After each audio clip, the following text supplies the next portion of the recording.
Hello, welcome to my YouTube channel learn with GK zone. आज हम basically chemistry में पढ़ेंगे, मतलब तुम्हारे तेलंगाना स्टेट सिलेबस के हिसाब से फिजिक्स का second chapter which is basically chemistry, that is balancing chemical equation. हम बैलेंसिंग केमिकल इक्वेशन के बारे में आज पूरी तरीके से जानेंगे, जिसमें हम बेसिकली ज़्यादा से ज़्यादा 3 टॉपिक्स को कवर करेंगे। एक एक्टिविटी, जिसकी 3 एक्टिविटीज़ है 1, 2 एंड 3। फिर second balancing chemical equation, how to balance equation, ये चीज़ के बारे में पढ़ेंगे। And third and last important thing, हम पढ़ेंगे इक्वेशंस को और कैसे प्री डिफाइन किया जाता है। How do we define the equation pre define, मतलब कैसे तरीके से हम इक्वेशंस को और बेहतर बना सकते हैं। Defining the equations basically by using symbols like solid, liquid, gas, aqueous, exothermic, endothermic और evolve, precipitate, ये सिम्बल्स का यूज करके हम इक्वेशन को और कैसे एनहांस कर सकते हैं, हम ये चीज़ें इस चैप्टर में पढ़ेंगे। चलिए शुरू करते हैं। सबसे पहले पार्ट पे आज लैब एक्टिविटी 1। हम बेसिकली लैब एक्टिविटी 1 के बारे में देखेंगे। लैब एक्टिविटी 1 जिसमें पहला चीज़ है वो बेसिकली ज़्यादा बड़ी हार्ड एक्टिविटी नहीं है, बहुत सिंपल सी एक्टिविटी है, जिसमें डिफाइन किया गया है हाउ एक्चुअली रिएक्शन अकर्स। ठीक है, बेसिकली गैस इवॉल्व होने पे जो रिएक्शन होती है और उस चीज़ का जो टेम्परेचर राइज होती है वो एक्टिविटी 1 में बताई गई है। What you have to do in activity 1 is you have to take 1 gram of quicklime. You have to take 1 gram of quicklime, जिसे हम क्या बेसिकली कहते हैं कैल्शियम ऑक्साइड, इसे हम कैल्शियम ऑक्साइड कहते हैं, CaO2, calcium oxide. You have to take this of 1 gram. You have to weigh, you have to check. Weigh मतलब इसको बेसिकली देखो तराजू पे डाल के देखो, वेइंग मशीन आता है उस पर डाल के देखो 1 ग्राम लोगे। Taking 1 gram of it and dissolving it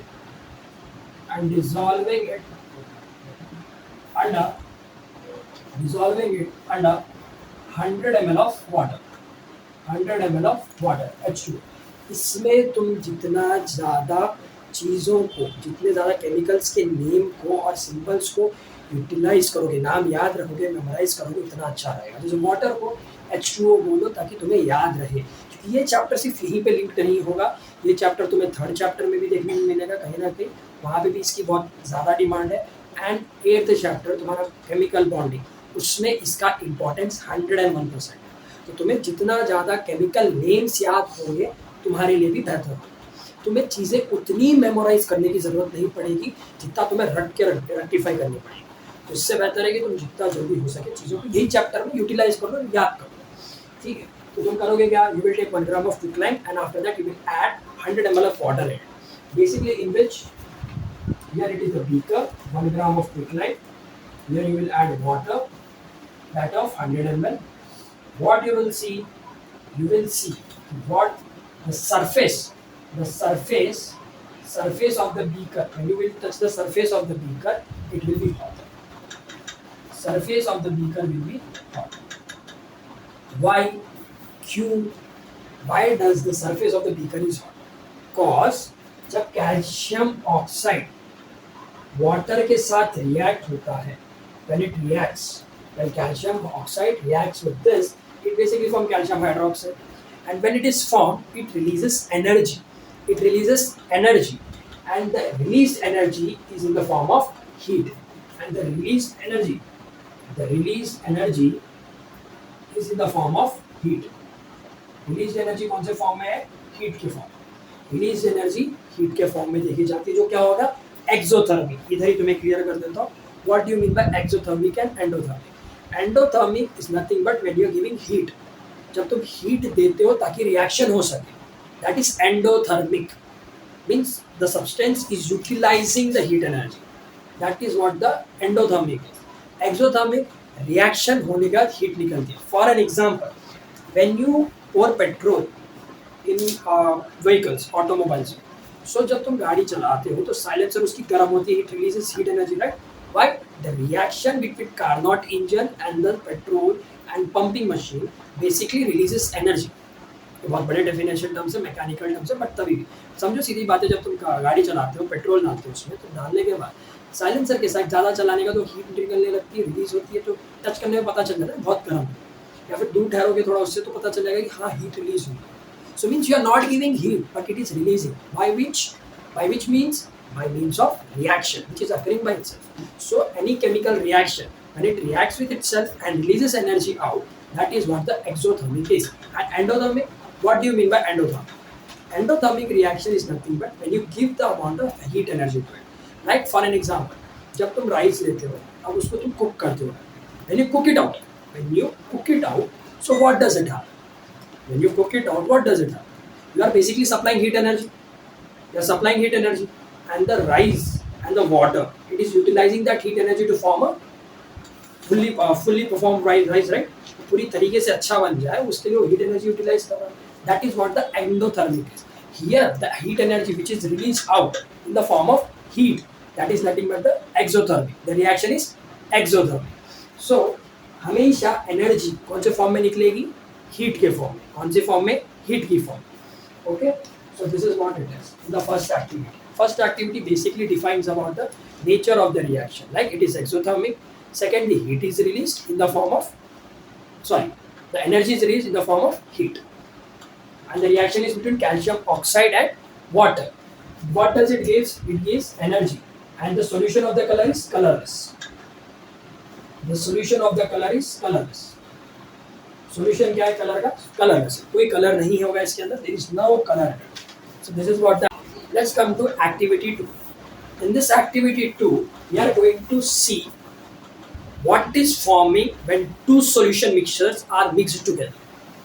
When two solution mixtures are mixed together, there is a formation which is settled down at the bottom of the beaker. उसी चीज को हम क्या कहते हैं और वो कैसे फॉर्म होता है? What is it? हम उस चीज को क्या डिफाइन करते हैं, ये हम एक्टिविटी 2 में देखेंगे. We will take two beakers. Basically, we will take two beakers. One beaker is basically filled with what? It is filled with what?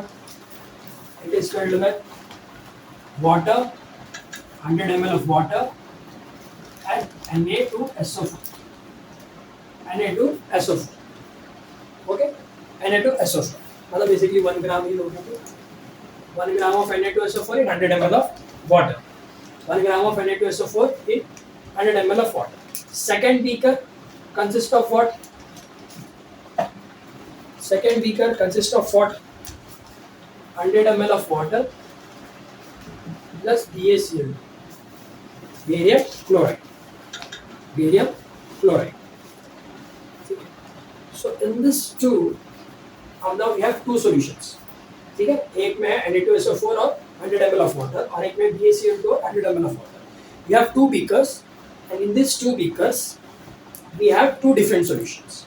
Now these two beakers, समझो इसमें समझो एप्पल जूस है, इसमें ऑरेंज जूस, तो बना के रख लिया. अब ये दोनों को हमें मिक्स करना है. ये दोनों को हमें मिक्स करना. Now we are getting it mixed.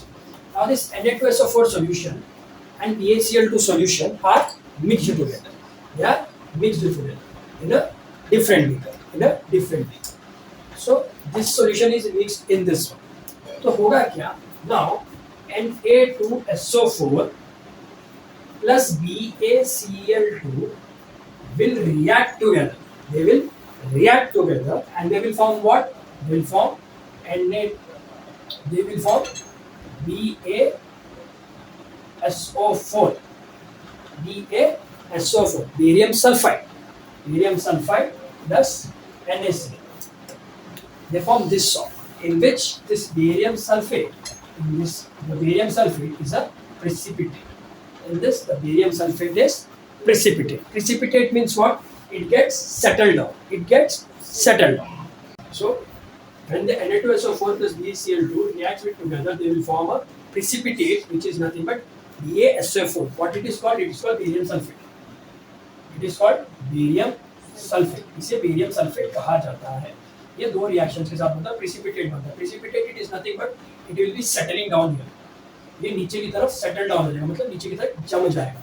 नीचे सॉलिड मटेरियल रहेगा और ऊपर पानी रहेगा. And it is in which colour? It is white. The precipitate is white PPT. Third activity, we will basically see a reaction in which the heat energy is released out. वो कैसे? Will take a beaker, conical beaker या conical flask कहते हैं, conical beaker नहीं कहा जाता, इसे conical flask कहते हैं। इस कोनिकल फ्लास्क में हम बेसिकली जिंक ग्रैन्यूल्स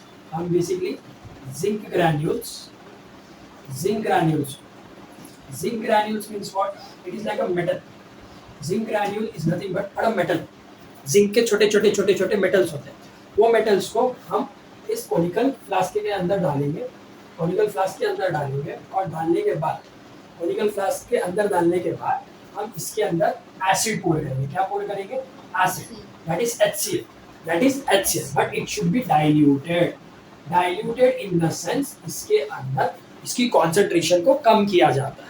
अब तुम डायरेक्ट एसिड लोगे, it will be highly concentrated and it can burn your skin. Even the diluted one can, but इसकी डाइल्यूशन 10x की जाती है कि तुम्हें हार्म ना करे।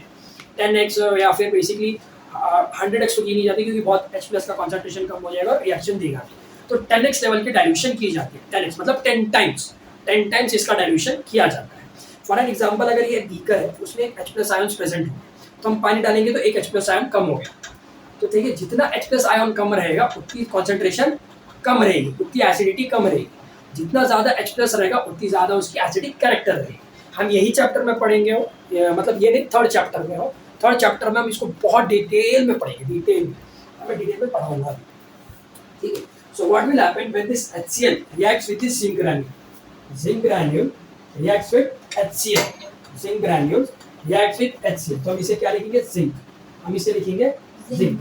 तो when this zinc reacts with HCl, क्या फॉर्म होगा? एक फॉर्म होगा ZnCl हो गया, ZnCl2 फॉर्म होगा, ZnCl2 फॉर्म होगा। Zinc chloride plus H2, zinc chloride ही होगा। वो कैसे होगा मैं बताऊँ, ठीक है। तो H2 क्या होगा? इवॉल्व हो जाएगा, मतलब it will be released out. अभी जो H2 इवॉल्व हो रहा है which is coming out in the form of gas। अभी कंफर्म करने के लिए कि ये H2 ही है, it is H2 only, what we will do take a matchstick, हम एक matchstick लेंगे, ठीक है। we will take a matchstick and this matchstick will be burned, मतलब जला के देखेंगे, and we will make it closer to the fumes, मतलब जो fumes बाहर निकल रही है H2 की, will bring it near to the fumes। what will happen? This fumes reacts with the flame, this fume react with the flame and shuts off, मतलब जो flame जल रही थी वो क्या हो जाएगी? बुझ जाएगी। जो फ्लेम जल रही थी, the flame which was burning out, it got shut off by producing a sound,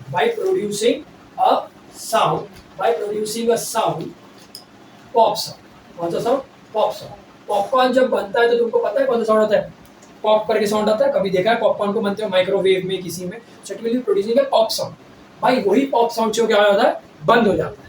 so it confirms what? The gas is H2 gas. Okay, तो इसका डेफिनेशन मतलब ये जो चीज है, ये जिंक मतलब ZnCl होगा, ZnCl2 होगा, ये तुम लोग मुझको बताना कमेंट सेक्शन में, क्या मैंने गलत लिखा है, क्या मैंने सही लिखा है। ठीक है, ये तुम लोग मुझे कमेंट सेक्शन में बताना, पॉसिबली अगर हुआ तो एक बार देखना कि ZnCl है या ZnCl2 हो। थोड़ा 9th का केमिस्ट्री लगाओ, नहीं तो वो भी थोड़े दिनों में प्लेलिस्ट में आ जाएगा, तो तुम्हें पता चल जाएगा कि ZnCl होगा या ZnCl2 होगा।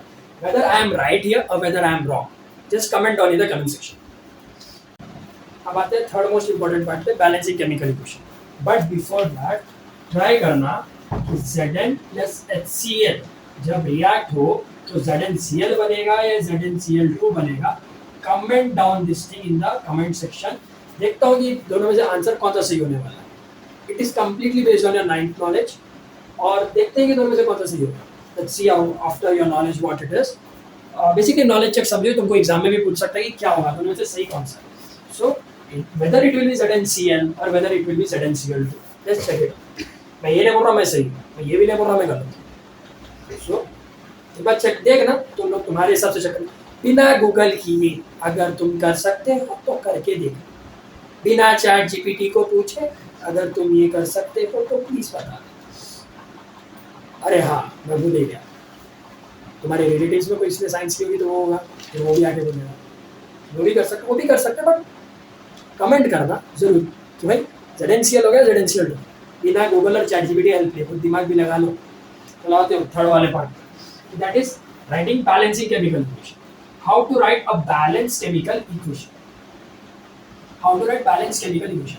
Before writing a balance chemical equation, what is chemical equation first. Chemical equation किसे कहते हैं? जब कभी भी केमिकल इक्वेशन उसे कहते हैं जब कभी भी कोई भी रिएक्टेंट एक दूसरे से रिएक्ट होके एक प्रोडक्ट दे, ठीक है, उस सीरीज ऑफ रिएक्शन को हम केमिकल रिएक्शन कहते हैं। मतलब एक chemical reaction consist of reactant and product, reactant and product, ये दो चीज होगी एक केमिकल इक्वेशन। केमिकल इक्वेशन में होगी reactant and product, both the things will be there. Reactant कौन से साइड लिखी जाती है? रिएक्टेंट जैसे समझो मेरा राइट हैंड साइड, ये लेफ्ट हैंड साइड, तो रिएक्टेंट हमेशा लेफ्ट हैंड साइड लिखी जाएगी और प्रोडक्ट जो है हमेशा राइट हैंड साइड लिखी जाएगी। ये चीज क्लियर है, ठीक है। और एक चीज, जब कभी एक से ज्यादा रिएक्टेंट प्रेजेंट हो एक इक्वेशन में या एक रिएक्शन में एक से ज्यादा रिएक्टेंट प्रेजेंट हो तो हम दोनों के बीच में क्या लगा देते हैं?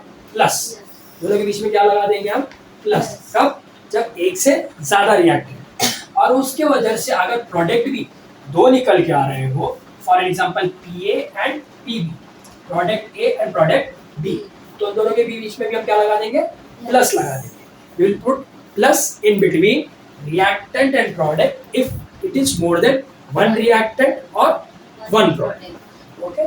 ये चीज होगी, ये थी बेसिक चीज की what is chemical equation basically. Okay? Now हम इसके आगे देखते हैं कि हम इसे बैलेंस कैसे करें। How do we balance?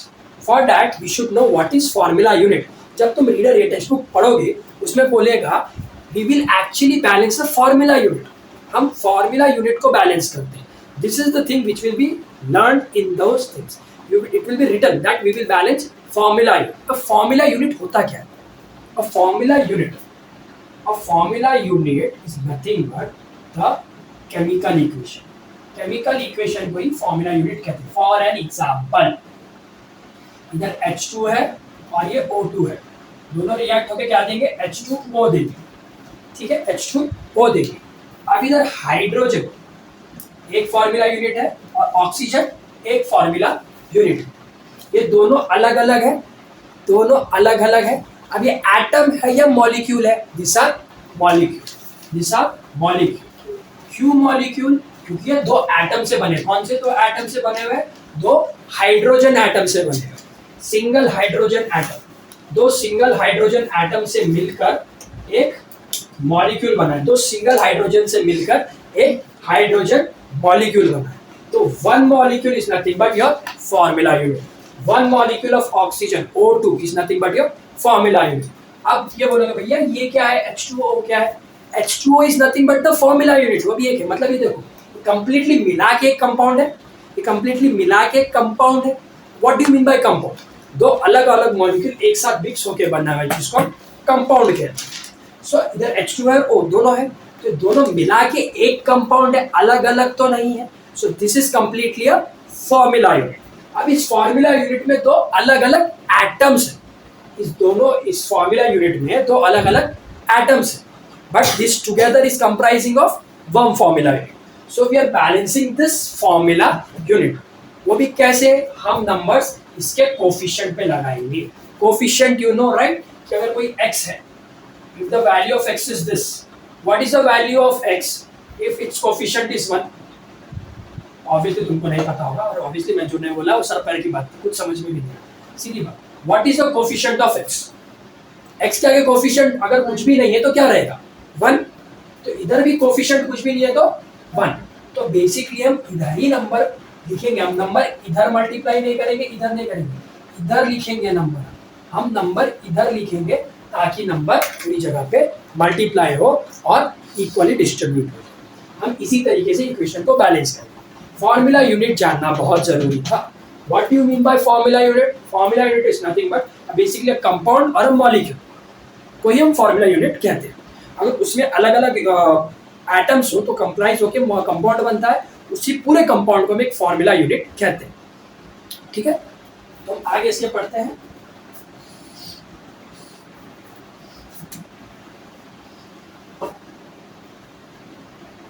Now for an example, let's take an example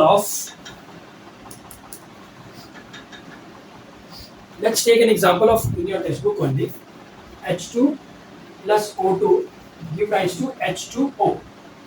First thing, what you will do, formula unit में देखोगे कितने number of atoms है।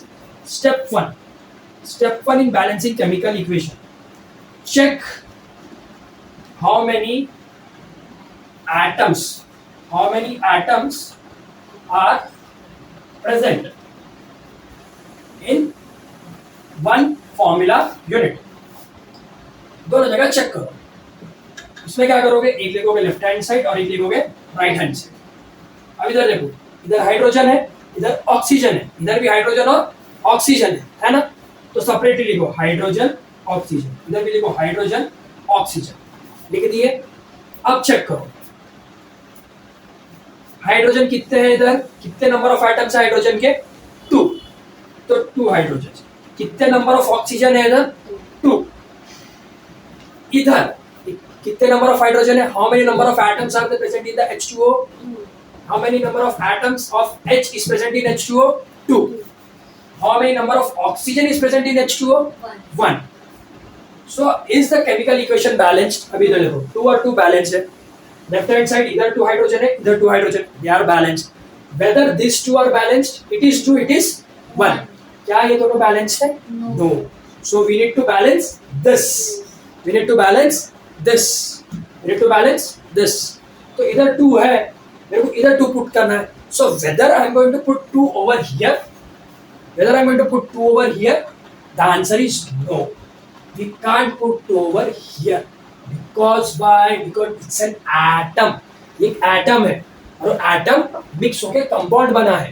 अगर बनना होता तो H2O2 बनता, but it's a comprising an atom, एक कंप्लीटली एक मॉलिक्यूल बना है which is H2O। So in this one you can't add 2 over here, so need to add 2 way completely in front of this, means add coefficient. तुम्हें coefficient के ऊपर 2 डालना पड़ेगा। Now when you put 2 over here, जब तुम इसके ऊपर 2 डालते हो, जब तुमने इसके ऊपर 2 डाला, now what happens, this 2 multiplies with this 2, है ना, सीधी बात है। अभी क्या हो जाएगा, 2H2O हो जाएगा। 2H2O हो गया, मतलब एक H2O ऐसा और एक H2, मतलब 2 मॉलिक्यूल हो गए। पहले कुछ नहीं था तो एक ही मॉलिक्यूल H2O था, राइट। जैसे मैंने समझाया x के आगे कोफिशिएंट कुछ भी नहीं है तो 1 होता है कोफिशिएंट, तो वैसे जब H2O के सामने कुछ नहीं था तो 1 मॉलिक्यूल ऑफ H2O था। जैसे मैंने 2 रखा, कितने मॉलिक्यूल ऑफ H2O हो गए, 2 मॉलिक्यूल्स ऑफ H2O। कुछ इस तरीके से हो गए वो। अब देखो कितने हाइड्रोजन हो गए, 2 hydrogen plus 2 hydrogen, how many hydrogens, total 4 hydrogen. कितने हाइड्रोजन हो गए, 4 हाइड्रोजन। और ऑक्सीजन कितने हो गए, 1 and 1, कितने हो गए, 2, हाउ मेनी ऑक्सीजन, 2। तो simply what you are doing, you are multiplying this 2 with this one subscript के साथ, sorry, what you are doing, you are multiplying the coefficient with the subscript. Subscript बोले तो जो नीचे लिखा हो। सबस्क्रिप्ट क्या डिफाइन करता है, कितने नंबर ऑफ एटम्स प्रेजेंट है उस मॉलिक्यूल में, कितने नंबर ऑफ एटम्स प्रेजेंट है उस मॉलिक्यूल में, it is nothing but defined by the subscript. So you are multiplying coefficient, you are multiplying coefficient, you are multiplying coefficient with the subscript, you are multiplying coefficient with the subscript, so it is 2 into 2 4 and 2 into 1 2. Now the situation demands here is this is balanced, this is balanced. Now are these are balanced? क्या अब ये balance है? नहीं, अब ये unbalance हो गया। सो ये पूरा एक ही स्टेप में मत लिखना, you need to go with the step. मैं समझाने के लिए कर रहा हूँ। In the next one I will just make sure that how you want to go, okay. So now it is unbalanced, right? अब ये unbalanced है, what you will do? Now you will multiply, here it is 2, right? So you need more 2 hydrogens, you need more 2 hydrogens. So what you will do? You will multiply it with the 2. When you multiply with the 2, the coefficient multiplies with the subscript. So 2 into 2, it will become 4. Now hydrogen is 4, hydrogen is 4. Oxygen is 2, oxygen is 2. This complete equation is balanced.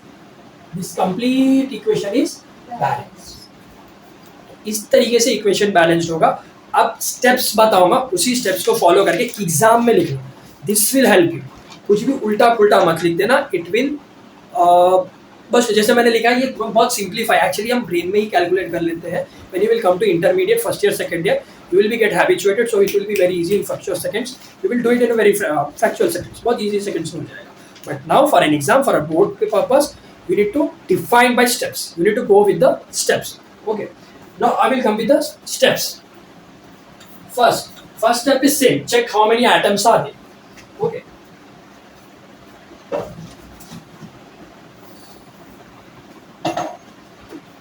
First step will be simple. Check how many atoms are present LHS और RHS. LHS and RHS में कितने atoms present है वो check करो. ठीक है. This will be your step 1. जैसे इधर H था कितना 2, इधर H था कितना 2, ऑक्सीजन कितना था 2 और ऑक्सीजन कितना था 1. So it is unbalanced. Now what you will do? You will multiply, right? What we did, we multiplied 2 to H2O. In this one, what we did, H2 plus O2, it is H2O, right? So we multiplied 2 over here. So multiply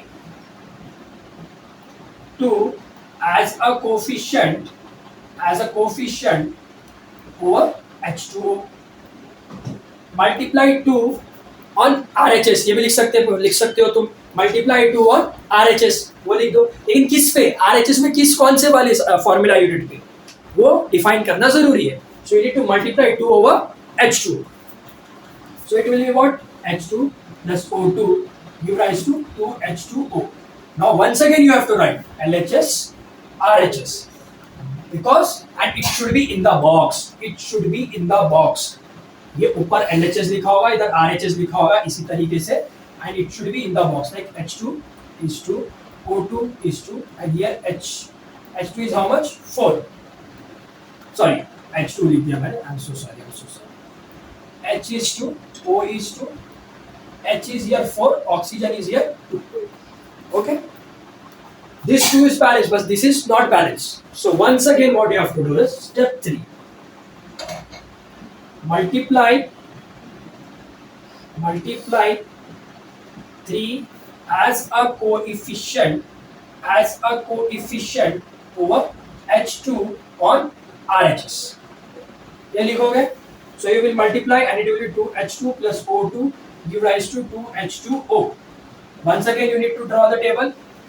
LHS, RHS, H is 2, H is 4, sorry. Here is also H is 4, oxygen is 2, oxygen is 2. Now the equation is balanced. Now see, यहाँ पे भी hydrogen है, यहाँ पे भी hydrogen 4 है. Both are 4 and 4, both are 2 and 2. So both the equation are balanced. So therefore the balanced equation is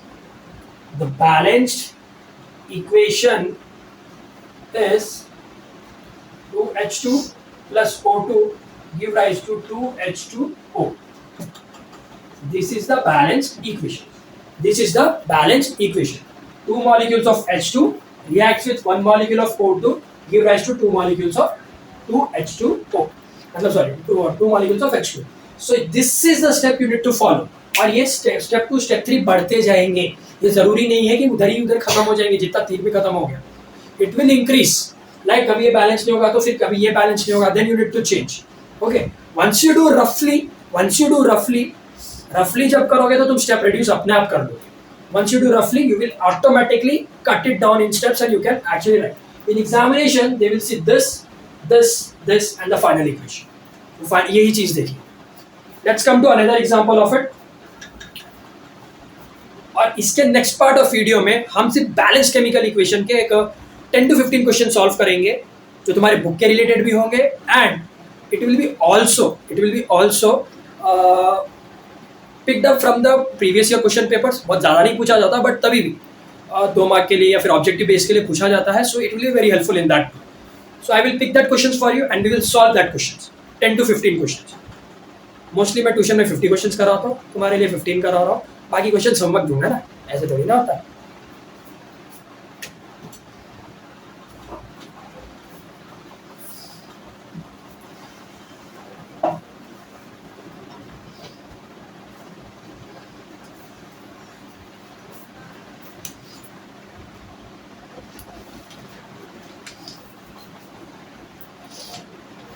Let's come to one more part of balancing. C3H8 plus O2 give rise to what? C3H8 plus O2 give rise to what? C3H8 give rise plus O2 give rise to what? CO2 plus H2. Tuition के बच्चों से पूछा था, बता नहीं रहे. अब in this scenario, first step, what is the first step?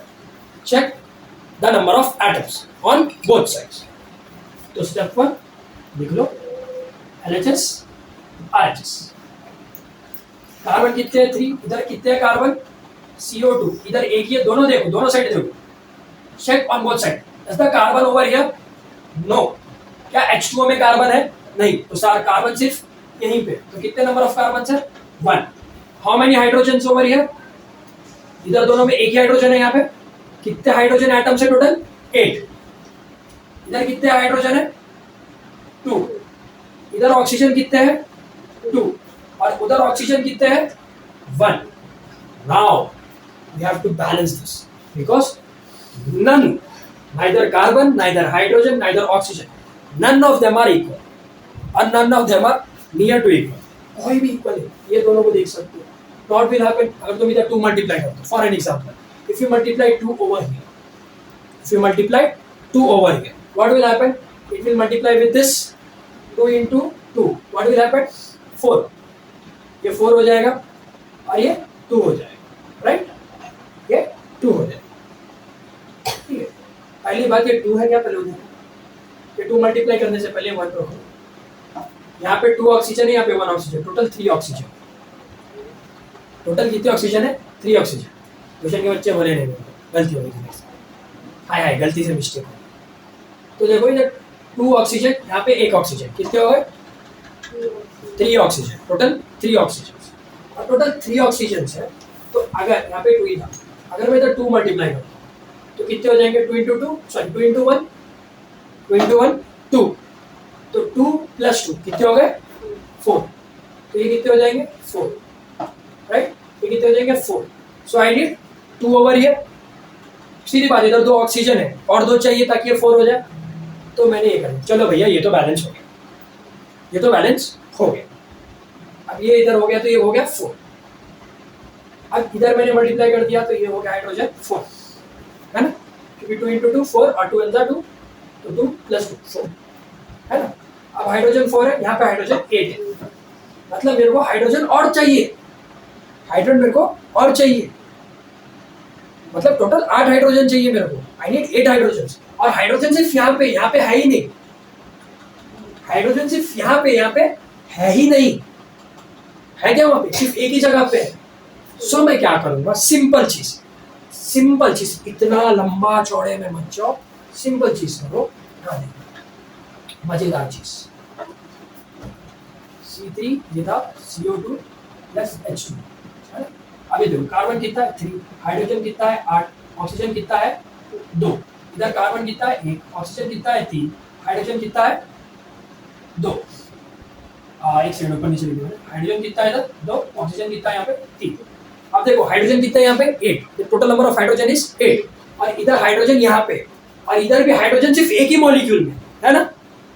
तो भाई अगर मैं डायरेक्टली इसको 8 के बराबर कर दूं तो क्या rest of the thing solve हो जाएगी? हो जाएगी. देखो कैसे, सिंपल सी चीज है. यहाँ पे 8 है और ये 8, यहाँ पे 2 है, तो कितना मल्टीप्लाई करो तो 8 हो जाए? 4 कर दिया. और एक इंपॉर्टेंट चीज, जो सीरीज में तुमने यहाँ पे लिखा है कार्बन हाइड्रोजन ऑक्सीजन, वही तुम राइट हैंड साइड में भी लिखोगे. Carbon hydrogen oxygen, carbon oxygen hydrogen मत लिखते ना, सीरीज गड़बड़ हो जाएगी, तुम कंफ्यूज हो जाओगे, गलत हो जाएगा और एग्जाम में तो मार्क्स काटेगा ही. ठीक है, तो सीधी बात है, अगर मैं 4 मल्टीप्लाई कर दूं तो 4 2 सा 8, और इधर कितना 1 है तो 4 1 सा 4, 4 प्लस 2 कितने ऑक्सीजन हो गए 6।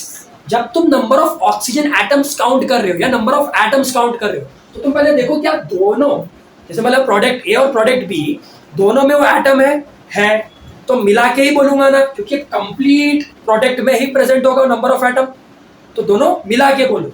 इधर कितना ऑक्सीजन है 2, इधर कितना ऑक्सीजन है 1, तो दोनों मिला के 3 हुआ था।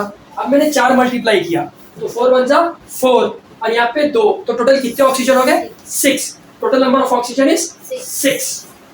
अब इधर 6 है, हाईएस्ट नंबर इज 6, तो ऑब्वियसली इधर ऑक्सीजन यहाँ पे है और यहाँ पे सिर्फ यहीं पे है, तो अगर जो भी नंबर में मल्टीप्लाई करूंगा इस पे तो इफेक्ट नहीं होने वाला है, so what I will do I will simply multiply with 3, तो ये क्या हो गया 3 2 6। अब ये बैलेंस हो गया, ये बैलेंस हो गया, अब ये बचा। अब क्या किया जाए, अब वो तो 1 है, अगर अब ये सारी चीजें हो गई, अरे बताना चाहता हूँ ये जो अप्रोच लगा रहे थे वो गलत है। जितना तुम एक्साइटेड हो गए अप्रोच लगा रहे थे, ये अप्रोच बिल्कुल गलत है। ये अप्रोच तभी काम आएगा, हाँ पहली जो स्टेटमेंट मैंने कही थी कि ऑड जो चीज है उसको पिक करो, जैसे इधर हाईएस्ट नंबर 8 था तो मैंने उसे पिक करके किया तो तुम लोगों ने वो चीज मान ली, बट ये अप्रोच गलत हो जाएगा क्योंकि देखो कार्बन 3 इधर 1 है, अब मैं क्या करूंगा, इधर दोनों साइड अलग अलग है, होगा तो नहीं। So what I will do, I will choose the odd one first, जिसमें ऑड मतलब कंप्लीटली डिफरेंट होगा। जैसे इधर देखो C3H8 है, फिर 3O2, इधर CO2 प्लस मतलब ये 1, यहाँ पे 3, मतलब पहले मैं इसको बैलेंस करूंगा, कंप्लीटली ऑड है ना, ये तो देखो इसको 3 मल्टीप्लाई करूंगा, इसको 4 मल्टीप्लाई करूंगा, इजीली बैलेंस हो जाएगा, लेकिन ये तो 3 और 1 मल्टीप्लाई करने से नहीं हो रहा। So what I will do, I will directly multiply this number with 3, मैं डायरेक्टली ये नंबर को किससे मल्टीप्लाई करूंगा 3 से। सो रफ दिस ऑल नथिंग्स, ये कितने थे 8 था, ये कितना था 2 था, ये 3 था, ये 2। अब देखो what I will do, I will multiply with 3। जब मैं मल्टीप्लाई कर दूंगा 3 से तो कितने नंबर ऑफ कार्बन हो गए यहाँ पे, कार्बन कितने हो गए यहाँ पे 3 1 ये देखो 3 कार्बन डाइऑक्साइड, कार्बन क्या है कुछ भी नहीं है 1 है, तो कितने कार्बन हो गए 3 कार्बन, ये 3 2 6। और अब तुम ऑड वाला जो भी सीरीज तुमको लगाना है अब लगा, इधर क्या लगा लो 4, अब लगा लो 4। अब समझ में आ रही होगी लिंक चीजें, 4 2 8 और ये 4 इधर यहाँ कितने हो गए oxygen atom 4 oxygen atom here, 6 oxygen atom here, क्योंकि 3 2 6, 6 प्लस 4 कितने 6 प्लस 4 कितने 10। इधर देखो 3 ऑक्सीजन हियर, 3 ऑक्सीजन यहाँ पे 3 मॉलिक्यूल्स ऑफ कार्बन डाइऑक्साइड है, 3 मॉलिक्यूल्स ऑफ कार्बन डाइऑक्साइड बोले तो CO2 और CO2 है ना, तो 3 कार्बन्स हो गए, 3 मॉलिक्यूल्स ऑफ CO2 बोले तो 3 कार्बन्स हो गए, और 2 + 2 + 2 कितने हो गए 6। तो I am just multiplying it directly here, ऐसा लिखने से अच्छा मैं डायरेक्टली मल्टीप्लाई कर रहा हूँ, तो 3 2 6, इट इज 3 2 6। अब यहाँ पे 4 1 इधर 1 था तो 4 1 4, तो 6 + 4 कितने ऑक्सीजन एटम हो गए टोटल 10, कितने ऑक्सीजन एटम हो गए 10। अब ये साइड का ये आ गया अपने पास। अब सीधी बात है, मेरे को क्या बैलेंस करना पड़ेगा, इधर सिर्फ ऑक्सीजन को बैलेंस करना पड़ेगा। 2 है तो कितने मल्टीप्लाई करूंगा, 2 है तो 10 आने के लिए 2 5 it is your balanced equation. तुमको एग्जाम में सिंपल तरीका बताता हूँ, तुमको 4-5 स्टेप में जाने की जरूरत नहीं है, इसलिए बोला डू इट रफली फर्स्ट, पहले रफली करो, डू इट रफली then go with the steps. रफली नहीं करोगे, स्टेप्स के साथ जाते रहोगे, 8-10 स्टेप बन जाएंगे, हर पेपर भर के आओगे तो भी कोई मतलब नहीं होगा।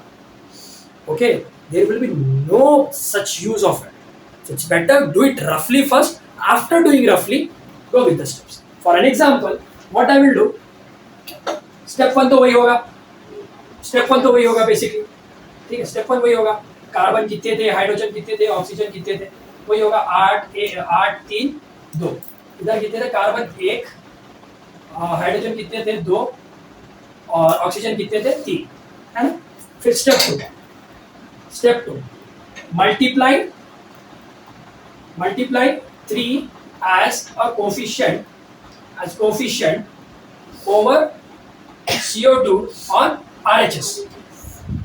यहाँ लिख दोगे तो इक्वेशन बन जाएगा C3H8 plus O2 give rise to 3CO2 plus H2O.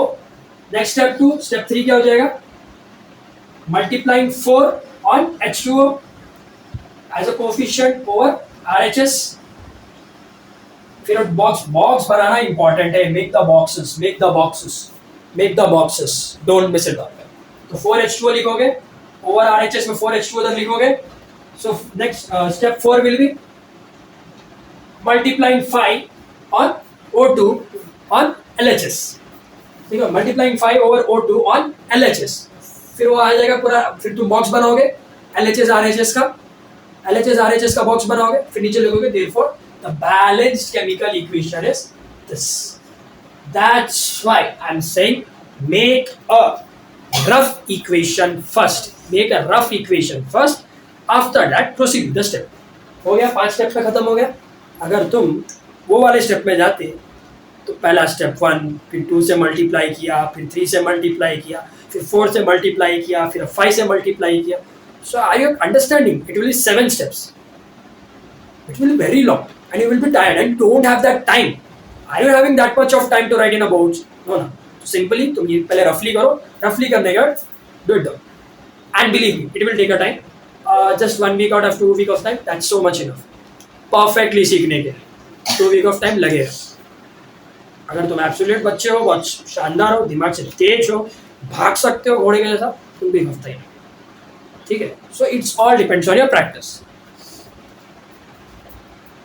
Making chemical equation more informative. How do we make a chemical equation more informative? By simply indicating its physical state. Physical state in the sense क्या होगा? Physical state होगा solid, liquid, gas and aqueous.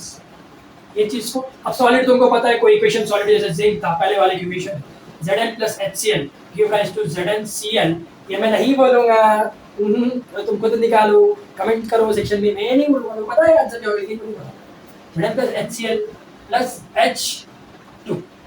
अब इधर ये तो पहली बात evolve हो रहा है. So it will B gaseous. Gas है, गैसियस. Zn क्या था? सॉलिड था. ये क्या था? एक्वस था. ठीक है. और ZnCl क्या हो जाएगा तुम्हारा? सॉरी ये लिक्विड है, सॉरी, और ये तुम्हारा aqueous. So we are mentioning the physical state. हम फिजिकल स्टेट मेंशन करके इस केमिकल इक्वेशन को और अच्छा बना रहे हैं, मतलब इंफॉर्मेटिव बना रहे हैं. हमें समझ आ रहा है. अब मैं खाली बोल दूं जिंक तो तुम क्या पता लगा पाओगे जिंक क्या है? सॉलिड है, लिक्विड है, क्या है? नहीं पता लगा पाएंगे. अगर मैं बोलूंगा जिंक और बगल में लिख दूंगा एस, सबस्क्रिप्ट में लिखना है छोटा सा, जैसे मैंने लिखा है छोटा सा, मैंने बगल में नहीं लिखा, नीचे से लिख दिया. ये ऐसे लिखा होगा छोटा सा एस, ये छोटा सा लिखा होगा एल, ये छोटा सा इधर लिखा होगा एक्वास, और ये छोटा सा इधर गैसियस फॉर्म में लिखा होगा. So we are mentioning its physical state. S का मतलब है सॉलिड, एल का मतलब है लिक्विड, एक्वास का मतलब क्या है? कोई भी केमिकल सब्सटेंस या कोई भी मटेरियल अगर सॉल्यूशन में मिक्स है तो मुझे एक्वास कहते हैं. जैसे zinc is mixed in the HCl and it forms ZnCl. Because of that we are making it form ZnCl. हम इसे एक्वास कहते हैं. ठीक है, हम इसे एक्वास कहते हैं. और H2 is nothing but gas. तो और ये इवॉल्व हो रहा है, इट इज इवॉल्विंग. वो इवॉल्व कभी मैं बताऊं. ठीक है. So by mentioning its physical state. Next physical state mention कर दिया. और हम क्या मेंशन कर सकते हैं इसमें? और क्या मेंशन कर सकते हैं? Reactions, energy release, whether it is endothermic और एक्सोथर्मिक. एंडोथर्मिक और एक्सोथर्मिक. जैसे for an example, in your first example, जब कैल्शियम ऑक्साइड को मैंने किससे H2O से रिएक्ट करवाया तो ये कैल्शियम हाइड्रोक्साइड बन गया था. कैल्शियम हाइड्रोक्साइड बन गया था. So it release energy. तो जब एनर्जी रिलीज हुई तो इट विल प्लस साइन और माइनस साइन. जब कभी भी कोई केमिकल सब्सटेंस एनर्जी रिलीज करता है, whenever a chemical substance releases energy, so the amount of energy when it is released, not the amount, the energy when it is released from a chemical substance. In chemistry, it is indicated by plus sign, that is plus Q. Plus Q is nothing but heat energy is released. Means exothermic. मतलब जब कभी भी energy release हो, heat release हो, तो उसे plus Q के form में लिखा जाता है, मतलब exothermic. and whenever it is written is -2 means it is endothermic. It is endothermic. Next, coming to the precipitate or evolve. Precipitate और evolve. PPT कहते हैं इसे. Precipitate के लिए हम डाउनवर्ड एरो यूज करते हैं, evolve के लिए हम अपवर्ड एरो यूज करते हैं. अब जैसे इधर हाइड्रोजन इवॉल्व हो रही थी, निकल रही थी, it was evolving out, so that's why I use evolve. मतलब upward arrow. Upward arrow shows what? The gaseous substance. Actually कौन इवॉल्व होता है? गैसियस सब्सटेंस ही इवॉल्व होगी, तो mostly gaseous substance will be evolving out. And precipitate कौन होगी? Solid substance. जैसे Na2SO4 when it reacted with BaCl2 it formed what? Sorry, BaCl, it formed what? Ba2SO4 plus NaCl. ये चीज form हुई थी जब Na2SO4 reacts with BaCl2 it formed Ba2SO4 and जो Ba2SO4 क्या था? Barium sulphate. वो क्या बना था? प्रिसिपिटेट बना था. It form what? precipitate. It settled down. Beaker के नीचे सेटल्ड हो गया था white precipitate के फॉर्म में. So the precipitate is shown by downward arrow. ठीक है? These are the three things. Copy करना है, कॉपी कर.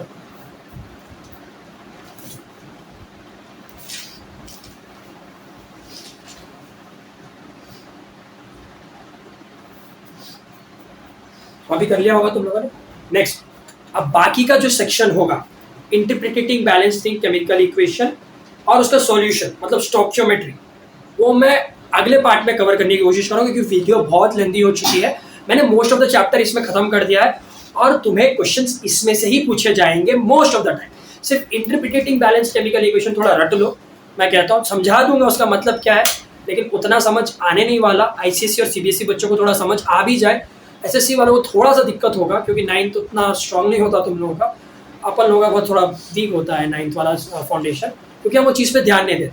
बट अगर किसी को 9th का बेसिक्स याद है तो उसको स्टोइकियोमेट्री याद हो जाएगा. It is completely on that. Unified mass, volume interaction, mass volume interaction, mass interaction, ये सारी चीज़ें उसमें डिफाइंड की गई है और मैं समझाने की पूरी कोशिश करूँगा.